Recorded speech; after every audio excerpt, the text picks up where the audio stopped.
ഷാഫി അല്ല രാഹുൽ മാങ്കൂട്ടത്തിൽ, ഈ മെട്രോമാൻ അല്ല കൃഷ്ണകുമാർ. പക്ഷേ കൃഷ്ണകുമാർ ലോക്കൽ കാൻഡിഡേറ്റാണ്, അദ്ദേഹത്തിനെ പരിചയപ്പെടുത്തേണ്ട കാര്യമില്ല.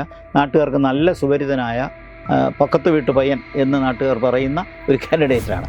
ഞാൻ അന്വേഷിച്ചിടത്തോളം മനസ്സിലാക്കിയിടത്തോളം ഈ പഞ്ചായത്തുകളിൽ കഴിഞ്ഞ തവണ ബൂത്ത് ലെവലിൽ പോലും BJPക്ക് ആൾക്കാർ ഇരിക്കാനില്ലായിരുന്നു എന്നുള്ളത്. ആ സാഹചര്യം ഇത്തവണ മാറി. ബൂത്തുകളിൽ സജീവമായ സാന്നിധ്യം ഉണ്ടായിരുന്നു. വോട്ടേഴ്സൊക്കെ ബൂത്തുകളിൽ വന്ന് സ്ലിപ്പ് വാങ്ങിച്ചുകൊണ്ട് പോകുന്ന സാഹചര്യമൊക്കെ ഉള്ളതായിട്ട് എനിക്ക് അറിവ് കിട്ടിയിട്ടുണ്ട്. അപ്പോൾ അതൊക്കെ കാണിക്കുന്നത് BJP കഴിഞ്ഞാണതിനേക്കാൾ ആക്റ്റീവായിരുന്നു ഈ പഞ്ചായത്തുകളിൽ. ഈ ഇലക്ഷൻ റിസൾട്ട് വരുമ്പോൾ കഴിഞ്ഞ തിരഞ്ഞെടുപ്പുമായിട്ടല്ല താരതമ്യം ചെയ്യേണ്ടത്, 2016 വേണം താരതമ്യം ചെയ്യാൻ. 2016 ഷാഫിക്ക് കിട്ടിയ വൻ മുന്നേറ്റം അത് രാഹുലിന് ആവർത്തിക്കാൻ കഴിയുമെന്നുള്ളത്. എല്ലാവരും ഇപ്പോൾ കഴിഞ്ഞ തിരഞ്ഞെടുപ്പാണ് നോക്കുന്നത്. രാജ്യവും കേരളവും തമ്മിലുള്ളൊരു വ്യത്യാസം, ചെറുപ്പക്കാർ ഏറ്റവും കൂടുതലുള്ള ഒരു രാജ്യമായി ഇന്ത്യ മാറി. 52% ആൾക്കാർ ഡെമോഗ്രാഫിക് ഡിവിഡൻ്റുള്ള യുവാക്കളുള്ളൊരു രാജ്യമാണ് ഇന്ത്യ. ഈ കണക്ക് കേരളത്തെക്കുറിച്ച് പറയാൻ പറ്റില്ല.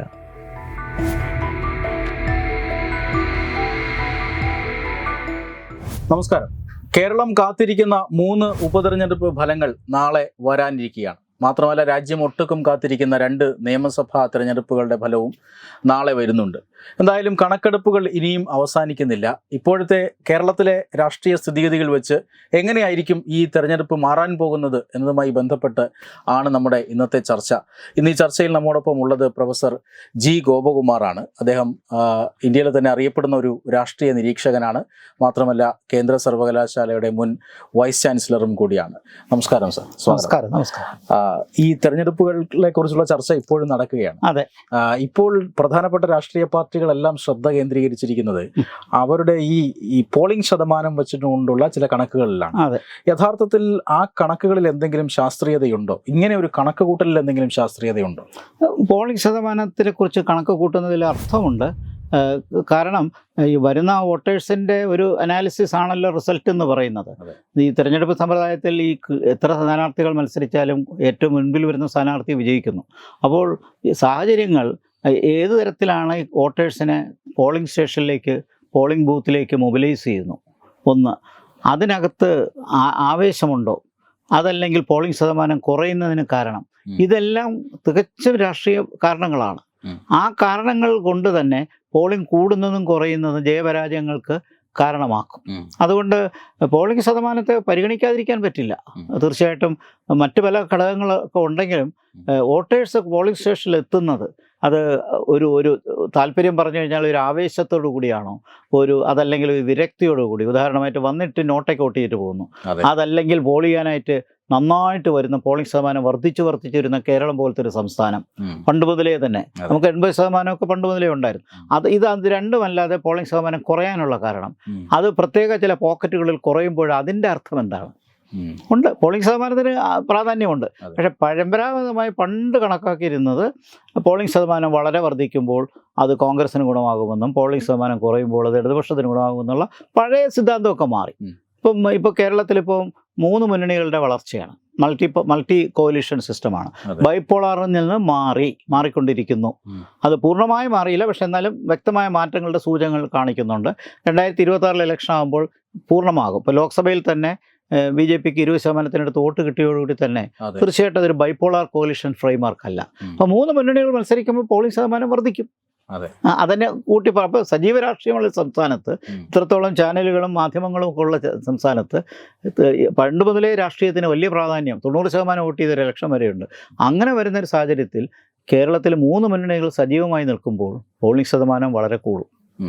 ഇതിപ്പോൾ ഈ 3 ഉപതെരഞ്ഞെടുപ്പുകളാണ് കേരളത്തിൽ നടന്നത്. ഇതിൽ വയനാടിനെ സംബന്ധിച്ച് വലിയ കൺഫ്യൂഷനൊന്നും ആർക്കുമില്ല. ചേലക്കരയിലും ഒരു ഇടത് എഡ്ജ് ഉണ്ട് എന്ന് എല്ലാവരും പറയുന്നു.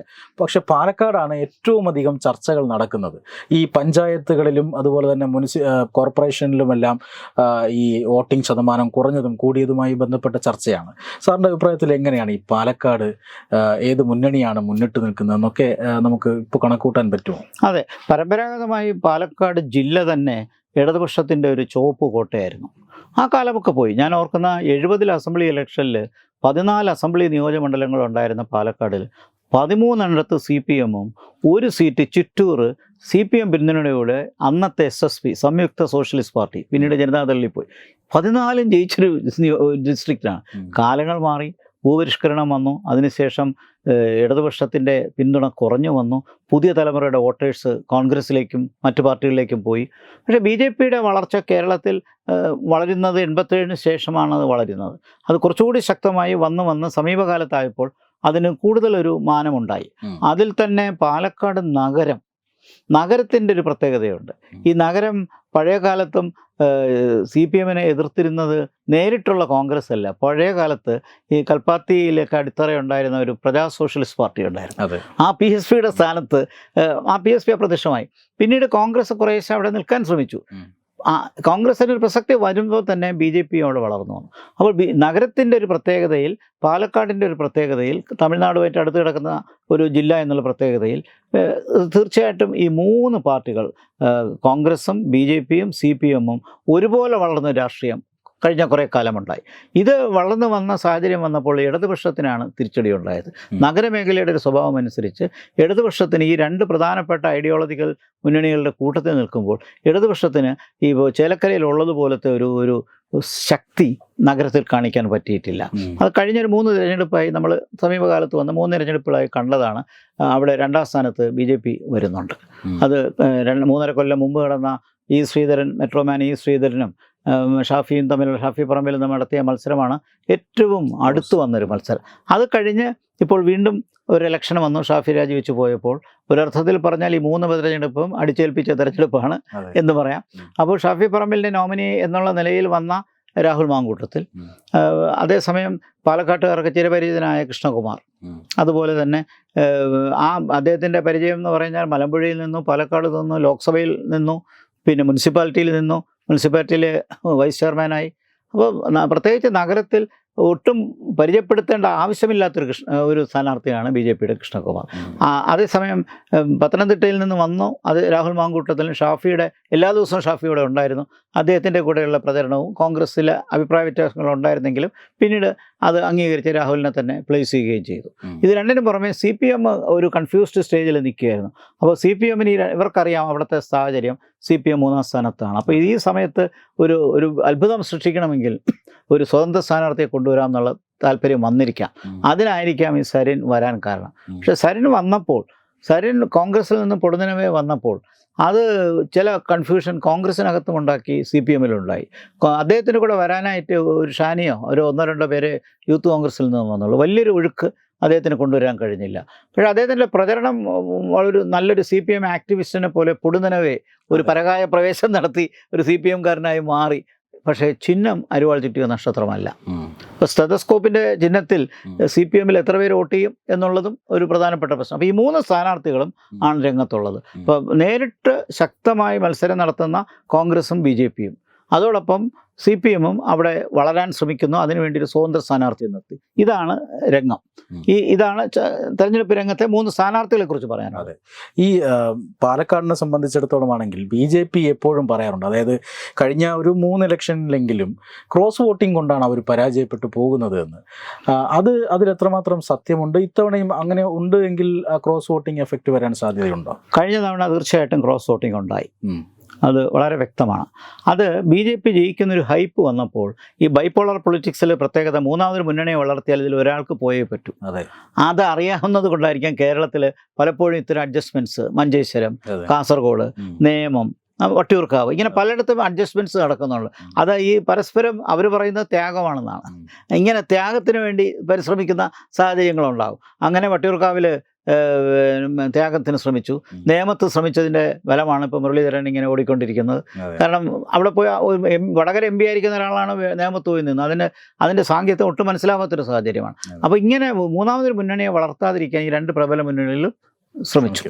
ആ ശ്രമം ആണ് ഈ വോട്ട് ക്രോസ് വോട്ടിങ്ങിന് കാരണമാക്കി. കഴിഞ്ഞ തവണ ക്രോസ് വോട്ടിംഗ് നടന്നു. പാലക്കാടിൻ്റെ പശ്ചാത്തലത്തിൽ ശ്രീധരൻ ജയിക്കും, BJPക്ക് ഒരു വലിയൊരു ബേസ് ഉണ്ടാവും, അദ്ദേഹം മുഖ്യമന്ത്രി വരെ ആകും എന്ന് വരെ മാധ്യമങ്ങൾ പ്രിഡിക്റ്റ് ചെയ്തു. അത് ഒരുപക്ഷെ ഈ മാധ്യമങ്ങളിൽ ഇങ്ങനെ പ്രൊജക്ഷൻ വരുമ്പോൾ അതുണ്ടാക്കുന്ന ഒരു ചലനം ഒരു ധ്രുവീകരണത്തിൽ എത്തിച്ചിരിക്കാം. ആ ധ്രുവീകരണം BJPക്ക് ഒരു വലിയൊരു മേൽവിലാസം കേരളത്തിൽ ഉണ്ടാകാൻ പോകുന്നു എന്നുള്ളൊരു ധാരണയോ തെറ്റിദ്ധാരണയോ അതിൻ്റെ ഫലമായിട്ട് BJPയെ ചെറുക്കാനായി ഇടതുപക്ഷ വോട്ടുകൾ കാര്യമായി ഷാഫി പറമ്പലിന് കിട്ടി. അത് ക്രോസ് വോട്ടിംഗ് ഉണ്ട് ഒരു സത്യമാണ്. അതല്ലാതെ ഷാഫിക്ക് കിട്ടുന്ന പരമ്പരാഗത വോട്ടുകൾ, കോൺഗ്രസിൻ്റെ വോട്ടുകൾ, UDFൻ്റെ വോട്ടുകളുണ്ട്, മുസ്ലിം ലീഗിൻ്റെ എല്ലാവരുടെയും വോട്ടുണ്ട്.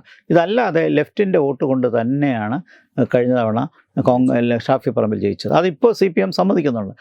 അവർ സ്വയം മൂന്നാമതായിട്ട് മാറി. അത് വോട്ടേഴ്സ് പറഞ്ഞിട്ടാണോ ഇതിനകത്ത് കേഡേഴ്സിൻ്റെ അടുത്ത് ഷിഫ്റ്റ് ചെയ്യാൻ പറഞ്ഞതാണോ ഉണ്ടായിട്ടുണ്ട്. അപ്പോൾ ഷിഫ്റ്റ് നടക്കുന്നുണ്ട്. അപ്പോൾ ഇത്തവണ അങ്ങനെ ഒരു ഷിഫ്റ്റ് ഉണ്ടാകുമോ എന്നാണ് രണ്ടാമത് ചോദിച്ചത്. പിന്നീട് ഇത്തവണ അങ്ങനെ വലിയൊരു ഷിഫ്റ്റ് വരാൻ സാധ്യതയില്ല. കാരണം 3 പാർട്ടികളുടെയും ജീവൻ മരണ പോരാട്ടമാണ്. 3 പേർക്കും പ്രസ്റ്റീജായി. അതല്ലെങ്കിൽ CPM-നാണ് ഇതിനകത്ത് ഏറ്റവും വിവാദം വരുന്നത്. CPM ഇതിനകത്ത് ജയിച്ചില്ല എങ്കിൽ ഭരണവിരുദ്ധ വികാരമാണെന്ന് ഏതൊരു ആൾക്കും പറയാൻ പറ്റും. 3-ാം സ്ഥാനത്ത് പോകുമ്പോൾ അവിടെയും പറയും കുറേ വോട്ടുകൾ BJPക്ക് ട്രാൻസ്ഫർ ചെയ്തു എന്ന് പറയും. അബദ്ധവശാൽ BJP ജയിച്ചു എന്നിരിക്കട്ടെ, എന്നാൽ സംശയമില്ല ഡീല് തന്നെ എന്നും പറയും. അപ്പോൾ എന്ത് പറഞ്ഞാലും CPM-ന് വിവാദങ്ങളും ആക്ഷേപങ്ങളും വിരൽ ചൂണ്ടായി നിൽക്കുന്നുണ്ട്. അതുകൊണ്ട് തന്നെ CPM കൺസോളിഡേറ്റ് ചെയ്ത് അവരുടെ വോട്ടുകൾ അവരുടെ പെട്ടിയിലിടാനായിട്ട് ശ്രമിച്ചു. പക്ഷേ അതിനവർ കാണിച്ച ഒരു പ്രത്യേകത, ഒരു സ്വതന്ത്രനെ കൊണ്ട് നിർത്തി. അങ്ങനെ ഒരു സ്വതന്ത്രം വന്നു കഴിഞ്ഞാൽ തീർച്ചയായിട്ടും കോൺഗ്രസ്സിലുള്ള കുറേ വോട്ടിങ് പോരും എന്നുള്ള പ്രതീക്ഷയിൽ കുറച്ച് ഇമേജ് ഉണ്ട് എന്ന് കരുതുന്ന കോൺഗ്രസ്സിലൊരു ചെറുപ്പക്കാരനെ, പാലക്കാട് ജില്ലക്കാരനെ തന്നെ കൊണ്ടുവന്നു.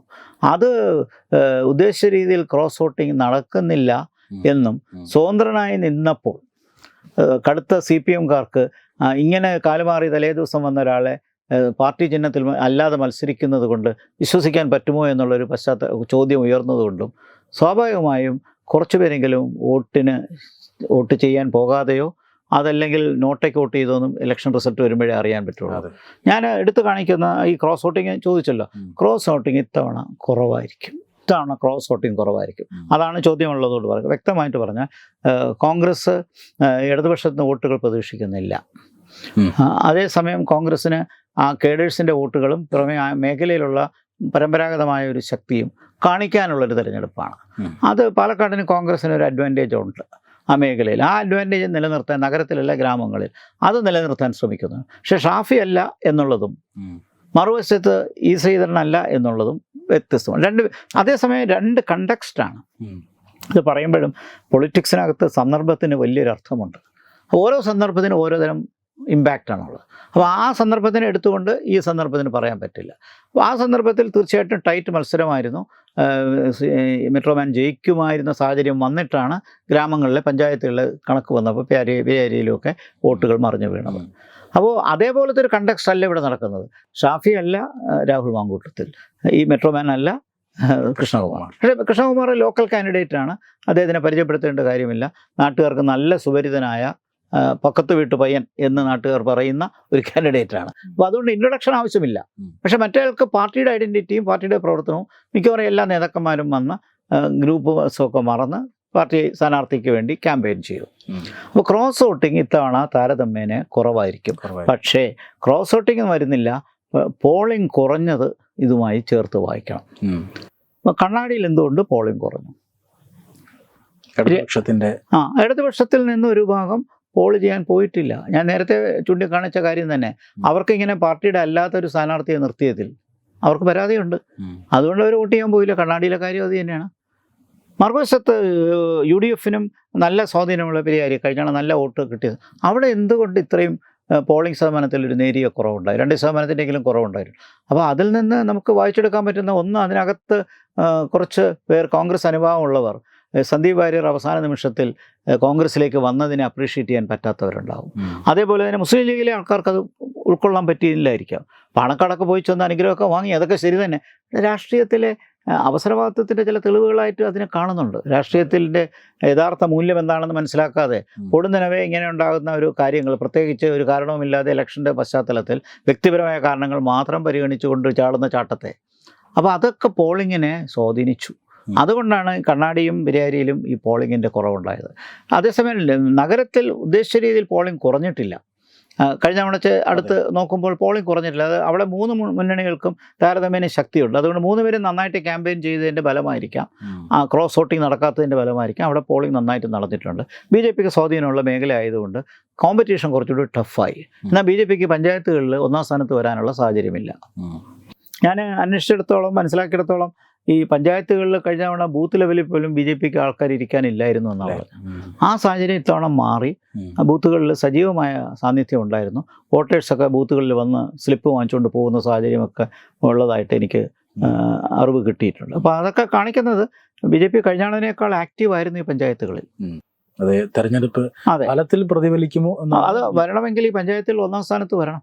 അതെ, കുറഞ്ഞത് 2ാം സ്ഥാനത്തെങ്കിലും വരണം. കഴിഞ്ഞ തവണ ഇവിടെ എല്ലാം 3ാം സ്ഥാനത്തായിരുന്നു. അപ്പോൾ അത് മാറി ഇവിടെ ഒരിടത്തെങ്കിലും 1ാം സ്ഥാനവും ബാക്കി 2ഇടത്ത് 2ാം സ്ഥാനവും വന്നാലേ അത് നടക്കുകയുള്ളൂ. അപ്പോൾ അത് സംഭവിക്കാനുള്ള സാധ്യത കുറവാണ്. അവിടെയൊക്കെ UDF 1ാം സ്ഥാനത്ത് വരും.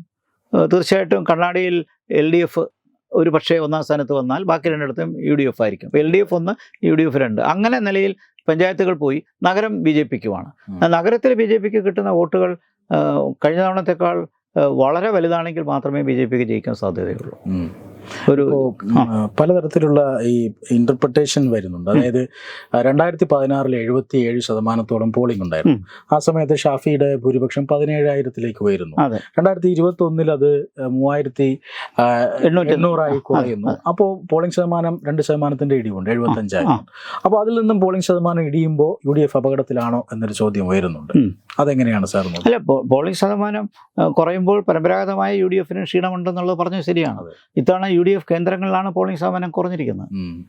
പ്രത്യേകിച്ച് പിരാരിയിലും മാത്തൂറിലും കണ്ണാടിയിലും എല്ലാം പോളിംഗ് കുറഞ്ഞിട്ടുണ്ട്. അപ്പോൾ ആ നിലയ്ക്ക് UDFന് ഉദ്ദേശിക്കുന്ന രീതിയിലൊരു തരംഗമുണ്ടാക്കാൻ കഴിഞ്ഞിട്ടില്ല. ആ തരംഗം ഉണ്ടായിട്ടില്ല. എന്നാൽ ഇടതുപക്ഷമാകട്ടെ ഒരു അർത്ഥത്തിൽ പറഞ്ഞാൽ ഒരു ഡിമോറലൈസ്ഡ് സിറ്റുവേഷനിലായിരുന്നു. ഈ കോമ്പറ്റീഷനിൽ ഏത് നിലപാടെടുക്കും? കഴിഞ്ഞ തവണത്തെ പോലെ വോട്ട് ട്രാൻസ്ഫർ ചെയ്യാൻ പറ്റുമോ? അത് ചെയ്യുന്ന ആത്മഹത്യകരായിരിക്കും. സ്വന്തം നിലയിൽ വളരാൻ പറ്റും? അതിനുള്ളൊരു ജനകീയനായ ഒരു സ്ഥാനാർത്ഥി പാർട്ടിയുടെ ആയിട്ട് അവിടെ ഇല്ല. അപ്പോൾ വോട്ടേഴ്സിൻ്റെ കൺഫ്യൂഷനുണ്ട്. അപ്പോൾ പോളിംഗ് കുറഞ്ഞത് അത് ബാധിക്കുന്നുള്ളൊരു തർക്കമില്ല. പിന്നെ ആ നിലയ്ക്ക് കോൺഗ്രസ്സിന് ചെറിയ ക്ഷീണമുണ്ടായിട്ടുണ്ട്. ഇത് നമ്മൾ ഇലക്ഷൻ റിസൾട്ട് വരുമ്പോൾ കഴിഞ്ഞ തെരഞ്ഞെടുപ്പുമായിട്ടല്ല താരതമ്യം ചെയ്യേണ്ടത്, 2016 വേണം താരതമ്യം ചെയ്യാൻ. 2016 ഷാഫിക്ക് കിട്ടിയ വൻ മുന്നേറ്റം അത് രാഹുലിന് ആവർത്തിക്കാൻ കഴിയുമെന്നുള്ളത് എല്ലാവരും ഇപ്പോൾ കഴിഞ്ഞ തെരഞ്ഞെടുപ്പാണ് നോക്കുന്നത്. പക്ഷേ ആ കഴിഞ്ഞ തെരഞ്ഞെടുപ്പിൻ്റെ കണ്ടക്സ്റ്റേ വ്യത്യാസമുണ്ട്. ആ സന്ദർഭം മാറി, സ്ഥാനാർത്ഥികൾ മാറി, സാഹചര്യം മാറി. അപ്പോൾ ആ സാഹചര്യത്തിൽ നിന്നല്ല കാണേണ്ടത്. ജനകീയനായ സ്ഥാനാർത്ഥികളാണെങ്കിൽ പോലും വ്യക്തിപരമായി വോട്ട് വർദ്ധിപ്പിക്കാൻ കഴിവുള്ള സ്ഥാനാർത്ഥികളല്ല. ഷാഫി രംഗത്തില്ല, മെട്രോമാൻ രംഗത്തില്ല, മുമ്പ് കൃഷ്ണദാസ് ഉണ്ടായിരുന്നു, അദ്ദേഹം രംഗത്തില്ല. അപ്പോൾ CPMന് ഇൻട്രൊഡ്യൂസ് ചെയ്യാൻ പറ്റുന്ന ഒരു കാൻഡിഡേറ്റ് ആണോ സരിൻ എന്നുള്ളൊരു ചോദ്യമുണ്ട്. അത് രാഹുലിന് കുറച്ചുകൂടി ജനകീയതയുണ്ട്, ടെലിവിഷൻ ചർച്ചകളിലൊക്കെ നന്നായിട്ട് വരുന്നതുകൊണ്ട്. മറുവശത്ത് കൃഷ്ണകുമാർ ആ പ്രദേശത്തെ സംബന്ധിച്ചിടത്തോളം ആ നാട്ടുകാരനാണ്. അപ്പോൾ അതുകൊണ്ട് പോളിംഗ് ശതമാനം കുറഞ്ഞത് കോൺഗ്രസ്സിന് 2016 വോട്ടിലെ ഭൂരിപക്ഷം നേടാനുള്ള സാഹചര്യം കുറവാണ്. UDF ജയിക്കും, പക്ഷേ ഭൂരിപക്ഷം 2016 കിട്ടത്തില്ല. 2021 എടുക്കണ്ട, കാരണം സന്ദർഭവും സ്ഥാനാർത്ഥികളും വ്യത്യാസമാണ്. എന്നാൽ അതൊരു UDF മണ്ഡലമായിട്ട് ഇപ്പം നിൽക്കുകയാണ്. BJP വളരാൻ ശ്രമിക്കുന്നു. ഓക്കെ, ഇപ്പോൾ ഈ ഉപതെരഞ്ഞെടുപ്പുകളിൽ നമ്മൾ പൊതുവേ കണ്ടത് 3 മണ്ഡലത്തിലും പോളിംഗ് ശതമാനം കുറവായിരുന്നു. കാരണം രാഹുൽ ഗാന്ധി ഏതാണ്ട് ഉപേക്ഷിച്ച മണ്ഡലം എന്ന രീതിയിലുള്ള ഒരു ഇത് വരുന്നു. ചേലക്കരയിലും രാധാകൃഷ്ണൻ ഉപേക്ഷിച്ച മണ്ഡലം, ഇവിടെയും അങ്ങനെ തന്നെയാണ്. ഈ ഉപതെരഞ്ഞെടുപ്പുകളോട് പൊതുവേ കേരളത്തിൽ വലിയ ആവേശം നടക്കാറുണ്ടെങ്കിലും വോട്ടർമാർ അതിനെ വലിയ ആവേശത്തിൽ കാണുന്നില്ല എന്നല്ലേ അർത്ഥമാക്കേണ്ടത്? ഇങ്ങനെ ഉപേക്ഷിച്ച് പോകുന്നതിനോട് വോട്ടർമാർക്ക് വലിയ താല്പര്യമില്ലാതായിരിക്കും. തീർച്ചയായിട്ടും ഞാൻ അതിനോട് യോജിക്കുന്നു. ഇത് അടിച്ചേൽപ്പിച്ച തെരഞ്ഞെടുപ്പാണ്, സംശയമില്ല. എനിക്ക് രാഷ്ട്രീയ പാർട്ടികളോട് തന്നെ പൊതുവിൽ പറയാനുള്ളത്, ഇങ്ങനെ വച്ചു മാറ്റുന്ന സ്ഥാനാർത്ഥികളെയല്ല കൊണ്ടുവരേണ്ടത്. അസംബ്ലിയിൽ നിന്ന് പാർലമെൻറ്റിൽ നിന്ന് അസംബ്ലി, ഇങ്ങനെ ഇവർക്ക് ലീഡർഷിപ്പ് റിക്രൂട്ട്മെൻറ്റ് വരണം, പുതിയ നേതൃത്വം വരണം, സ്ഥാനാർത്ഥികളും പുതിയത് വരണം. അല്ലാതെ അസംബ്ലിയിൽ ഇന്നാൾ ജയിച്ചു, ഇയാളെ തന്നെ പാർലമെൻറ്റിൽ പരീക്ഷിക്കാം, പാർലമെൻറ്റിലാണ് അസംബ്ലിയിലേക്ക് വരും. ഇങ്ങനെ ഇത്രയ്ക്ക് കുറച്ച് നേതാക്കന്മാരെ പാർട്ടികളിലുള്ളൂ? ഒരിക്കലുമല്ല. അപ്പോൾ പുതുരക്തം വരട്ടെ. ഇപ്പോൾ വാസ്തവത്തിൽ ഇപ്പോൾ നമ്മളിവിടെ ചോദിച്ചപ്പോൾ വടകരയിൽ അന്ന് മുരളീധരൻ മാറാതിരുന്നെങ്കിൽ വടകര അപ്പോഴും കോൺഗ്രസ് തന്നെയാണ് ജയിക്കുന്നത്. ഏതാണ്ട് ഇതേ ഭൂരിപക്ഷം മുരളീധരനും കിട്ടുമായിരുന്നു. അത് അതിനേക്കാൾ അംബീഷ്യസ് ആയിട്ട് വേറെ ചില കാര്യങ്ങൾക്ക് തൃശ്ശൂരിന് വേണ്ടി പോയതാണ് ഈ കുഴപ്പങ്ങൾക്കെല്ലാം കാരണമായത്. അങ്ങനെയാണ് ഈ പാലക്കാടിൽ ഈ തിരഞ്ഞെടുപ്പ് വരാൻ കാരണമാക്കിയത്. മുരളീധരൻ വടകര വിടേണ്ട കാര്യമില്ലായിരുന്നു, ഷാഫി പാലക്കാട് വിടേണ്ട കാര്യമില്ലായിരുന്നു. അപ്പോൾ പാലക്കാട് ഇപ്പോൾ ദേശീയ രാഷ്ട്രീയത്തിലേക്ക് ഷാഫി പോയി. അടുത്ത തെരഞ്ഞെടുപ്പിൽ UDFന് ഗുണം കിട്ടുകയാണെങ്കിൽ അപ്പോൾ ഈ ചോദ്യം ഉദിക്കും, വീണ്ടും അസംബ്ലിയിലേക്ക് വരുമോ എന്നൊരു ചോദ്യം കൂടെ അവിടെ വരുന്നുണ്ട്. സംസ്ഥാന രാഷ്ട്രീയത്തിൽ നിന്നാൽ പോരായിരുന്നോ? അപ്പോൾ ഇതിൻ്റെ അർത്ഥം ഞാൻ പറയുന്നത് ലീഡർഷിപ്പ് റിക്രൂട്ട്മെൻറ്റിന് പാർട്ടികൾ അനുവദിക്കുന്നില്ല. ഒരു ക്ലോസ്ഡ് അഫയേഴ്സായിട്ട് തൻ്റെ ഗ്രൂപ്പിലുള്ള ആൾക്കാരെ പ്രൊമോട്ട് ചെയ്ത് ഇല്ലെങ്കിൽ താൻ തന്നെ മാറി പല സ്ഥലങ്ങളിൽ നിന്ന് ഇത്രയ്ക്ക് ഷോർട്ടേജ് ഉണ്ടോ ലീഡേഴ്സിൻ്റെ ഇടയിൽ? അടിച്ചേൽപ്പിച്ച തിരഞ്ഞെടുപ്പ്, അതാണ് പോളിംഗ് കുറയാൻ കാരണം. വയനാടിൻ്റെ കാര്യം എടുത്തു പറയാം. രണ്ടിടത്ത് നിന്നതിൻ്റെ കാര്യവും അറിയാം. പക്ഷേ രണ്ടിടത്ത് നിന്നപ്പോൾ ഉത്തർപ്രദേശിൽ ജയിക്കുമെന്ന് പ്രതീക്ഷയില്ലായിരുന്നു. അതുകൊണ്ടാണ് വയനാട് രണ്ടിടവും നിന്നത്. പക്ഷേ ആത്മാർത്ഥമായിട്ട് പറഞ്ഞാൽ വയനാട്ടിൽ സീറ്റ് രാജിവെക്കാൻ പാടില്ലായിരുന്നു. കാരണം ഉത്തർപ്രദേശിലെ ഇപ്പോഴത്തെ സാഹചര്യത്തിൽ കോൺഗ്രസ്സിന് മറ്റൊരു സ്ഥാനാർത്ഥിയെ അവിടെ കൊണ്ടുവരാം. പക്ഷെ അതല്ല അവർ ഉദ്ദേശിച്ചത്. ഉത്തർപ്രദേശിൽ വളരണമെങ്കിൽ രാഹുൽ ഗാന്ധി തന്നെ നിൽക്കണം. വയനാട് പോട്ട് നാളെ അടുത്ത അനിയത്തിക്ക് നിർത്താം. അത് കഴിഞ്ഞ് നാളെ കോൺഗ്രസ് ദേശീയപരമായി വളർന്നു വന്നിരിക്കട്ടെ. അങ്ങനെ വളർന്നാൽ പ്രിയങ്ക തീർച്ചയായിട്ടും വയനാട് ഉപേക്ഷിച്ച് അടുത്ത തെരഞ്ഞെടുപ്പിൽ ഉത്തരേന്ത്യയിൽ പോകും. ഇതാണ് സംഭവിക്കാൻ പോകുന്നത്. അപ്പോൾ അങ്ങനെ പ്രത്യേകിച്ച് പ്രദേശമായിട്ട് വലിയ ആത്മാർത്ഥതയൊന്നുമില്ല ഇങ്ങനെ വരുന്ന VIP സ്ഥാനാർത്ഥികൾക്ക്. VIP സ്ഥാനാർത്ഥിക്ക് വലിയ പ്രത്യേക ആത്മാർത്ഥതയൊന്നുമില്ല. അപ്പോൾ വാസ്തവത്തിൽ വയനാട് അടിച്ചേൽപ്പിച്ച തിരഞ്ഞെടുപ്പ് തന്നെ, ചേലക്കരയും അത് തന്നെ, CPM ചെയ്തത് തന്നെ. രാധാകൃഷ്ണനെ പോലെ നല്ലൊരു കാൻഡിഡേറ്റ് അവിടെ അവർ എന്തുകൊണ്ട് റിക്രൂട്ട് ചെയ്തില്ല? ഈ ലോക്സഭാ തെരഞ്ഞെടുപ്പ് വരുമ്പോൾ പാർട്ടിക്ക് നേതാക്കന്മാരില്ലായിരുന്നോ? ഇദ്ദേഹം തന്നെ ഇപ്പോഴത്തെ സ്ഥാനാർത്ഥി തന്നെ മതിയായിരുന്നല്ലോ. പ്രദീപിന് തന്നെ നിൽക്കാമായിരുന്നല്ലോ അല്ലേ? അദ്ദേഹം തന്നെ ലോക്സഭയിൽ നിന്നാലും ചിലപ്പോൾ വിധി അനുകൂലമായിട്ട് തന്നെ വരുമായിരുന്നു. കാരണം രമ്യ ഹരിദാസിനെതിരെയുള്ള ആക്ഷേപങ്ങളൊക്കെ നിലനിൽക്കുന്നുണ്ട്. ഒരു സീറ്റെങ്കിലും CPM ജയിക്കുന്ന ഒരു ഇലക്ഷനാണെന്ന് നമുക്ക് പ്രതീക്ഷിക്കാവുന്നതാണ്. അത് തീർച്ചയായിട്ടും കിട്ടുമായിരുന്നു, ആ മണ്ഡലം ജയിക്കാമായിരുന്നു. അപ്പോൾ ഇവരെല്ലാം അഡ്ജസ്റ്റ്. അപ്പോൾ ലെഫ്റ്റും ഇത് തന്നെ ചെയ്യുന്നത്, കോൺഗ്രസ് ഇത് തന്നെ ചെയ്യുന്നത്. തമ്മിൽ സ്ഥാനാർത്ഥികൾ അവരങ്ങോട്ടും അസംബ്ലിയിലും പാർലമെന്റിലും. ഇത് ഇപ്പോഴും തുടങ്ങിയല്ല, കുറക്കാലമായിട്ട് തുടങ്ങി. പണ്ട് KC വേണുഗോപാൽ മന്ത്രിയായിരുന്ന സമയത്ത് ലോക്സഭയിലേക്ക് ഇലക്ഷനിലേക്ക് പോയി, ഓർക്കുന്നുണ്ടോ? ആലപ്പുഴയിൽ പോയി നിന്ന് ജയിച്ചു. അപ്പോൾ കുറച്ച് നേതാക്കന്മാരെ മത്സരിക്കാനുള്ളോ? ഈ ചോദ്യമാണോ എനിക്ക് പാർട്ടികളോട് ചോദിക്കാനുള്ളത്. എന്തുകൊണ്ട് പുതിയ ആൾക്കാർ, യൂത്ത് കോൺഗ്രസ് ഉണ്ട്, DYFI ഉണ്ട്, എല്ലാവർക്കും എല്ലാ BJPക്കും യുവമോർച്ചയുണ്ട്, പുതിയ എന്നാലേ അവരും വളരുള്ളൂ. പുതുരക്തം വരണ്ടേ? അവരും വളരാനും രാഷ്ട്രീയ പാർട്ടിയിൽ വരുന്നത് വളരാനും കൂടിയാണല്ലോ. അപ്പോൾ അവർക്കൊരു കരിയർ ബിൽഡ് ചെയ്യണമെങ്കിൽ പാർലമെൻ്ററി ഓപ്പർച്യൂണിറ്റീസ് കൊടുക്കാതെ ഉള്ള നേതാക്കന്മാർ തന്നെ അങ്ങോട്ടും ഇങ്ങോട്ടൊക്കെ മാറി നിൽക്കുന്നു. ഇതാണ് അടിച്ചേൽപ്പിച്ച തിരഞ്ഞെടുപ്പ്. അതുകൊണ്ടാണ് പോളിംഗ് കുറഞ്ഞത്. പ്രത്യേകിച്ചും വയനാട്ടിൽ വലിയൊരു ഡിഫറൻസ് ആണ്. ഈ അവസാനമായി ഭരണവിരുദ്ധ വികാരം എങ്ങനെയാവും ഈ 3 ഉപതെരഞ്ഞെടുപ്പുകളെയും ബാധിക്കുക? ഭരണവിരുദ്ധ വികാരം വളരെ വളരെ ശക്തമാണ്. സ്റ്റേറ്റ് ഇലക്ഷൻ, അസംബ്ലി ഇലക്ഷനിൽ വരുമ്പോൾ ഭരണവിരുദ്ധ വികാരം വളരെ ശക്തമാണ്. വയനാട്ടിലെ ഒരു ദേശീയ തെരഞ്ഞെടുപ്പാണ് എന്നൊന്നും കാണുന്നില്ല. കാരണം അവിടെ ഒരു കേന്ദ്ര ഗവൺമെൻറ് ഉണ്ട്, അതിനകത്ത് ശക്തിയുള്ളൊരു ഗവൺമെൻറ്റാണ്. അതിനെക്കുറിച്ച് ആ ഒരു കണ്ടക്സ് അവിടെ വലുതായിട്ട് വരുന്നില്ല. ഒരു പക്ഷേ തീർച്ചയായിട്ടും ഇപ്പോഴത്തെ വയനാട്ടിലെ പ്രകൃതി ദുരന്തം ഒരു ഫാക്ടറാകാം.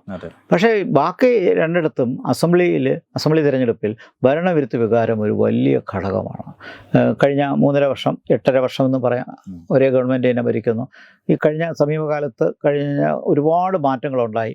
അത് ഭരണരംഗത്തുണ്ടായ അപകടങ്ങളെല്ലാം, അഴിമതി, പോലീസിൻ്റെ അട്രോസിറ്റീസ്, പിന്നെ സർക്കാർ ജീവനക്കാർക്ക് ക്ഷാമബത്ത് സമയത്തിന് കൊടുക്കാത്തത്, ക്ഷേമ പെൻഷൻ പാവങ്ങൾക്ക് കൊടുക്കാനുള്ളത് സമയത്തിന് കിട്ടാത്തത്, അങ്ങനെ തുടങ്ങിയ ഒത്തിരി കാര്യങ്ങൾക്ക് ഭരണപരമായ ഇഷ്യൂസ് ഉണ്ട്.